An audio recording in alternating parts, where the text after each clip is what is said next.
আজকে আপনাদের আমি দেখাবো কিভাবে একদম দোকানের মতো চটপটি বানাবেন। তাহলে চলুন দেরি না করে শুরু করা যাক। আসসালামু আলাইকুম। চটপটি বানানোর জন্য প্রথমে আমি ডাউল ভিজিয়ে রেখেছিলাম 14 ঘন্টা। এরপরে এই ডাউলটাকে ধুয়ে আমি চুলায় বসিয়ে দিলাম কিছুটা পরিমাণ হলুদ এবং লবণ দিয়ে। লবণটা কিন্তু একদম সামান্য পরিমাণে দিবেন। তারপর আমি পেঁয়াজ, মরিচ এবং লেবু আর শসা কেটে নিলাম। এগুলো কাটার পর আমি দেখলাম ডালটা আমার সেদ্ধ হয়েছে কিনা। সেদ্ধ হয়ে গেলে আমি এটাকে নামিয়ে নিব।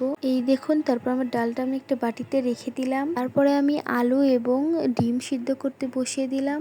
তারপরে এখন টক বানানোর জন্য আমি কিছুটা পরিমাণে তেঁতুল নিলাম। তার ভিতরে আমি পানি দিয়ে ভালোভাবে মিশিয়ে নেওয়ার পর বিচিটাকে ফেলে দিয়ে আমি কিছুটা পরিমাণে চটপটির মশলা দিয়ে কয়েক টুকরো লেবু দিয়ে এটাকে ভালোভাবে মিশিয়ে নিয়ে লবণ দিয়ে রেখে দিলাম কিছুক্ষণের জন্য। তারপর সেদ্ধ করা আলুগুলো আমি ডাউলের ভেতর দিয়ে দিলাম। এখন এই উপকরণগুলোকে ভালোভাবে মিশিয়ে নিতে হবে। তারপরে আমি চটপটির ডাউলের ভেতর দিয়ে দিলাম পরিমাণ মতো চটপটি মশলা। বেশি দেওয়া যাবে না, বেশি দিলে একদম খেতে ভালো লাগবে না, তাই আপনারা চেক করে দিবেন। তারপর আমি এগুলোকেও ভালোভাবে মিশিয়ে নিলাম। এই তো আমার চটপটিটা রেডি হয়ে গেল। এখন একটা বাটিতে পরিবেশন করে নিচ্ছি। আমি মোট 3টা বাটিতে এটা ঢেলে নিলাম।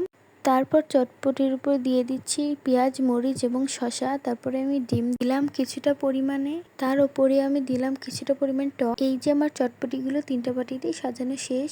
এইটা হলো আমার চটপটির ফাইনাল লুক। দেখতে কিন্তু খুবই সুন্দর হয়েছিল এবং খেতে খুবই মজার হয়েছিল। চটপটিটা বানানোও কিন্তু খুবই সহজ এবং খেতেও কিন্তু দোকানের মতো হয়। আজকের ভিডিওটা এই পর্যন্তই। আল্লাহ হাফিজ। Thanks for watching.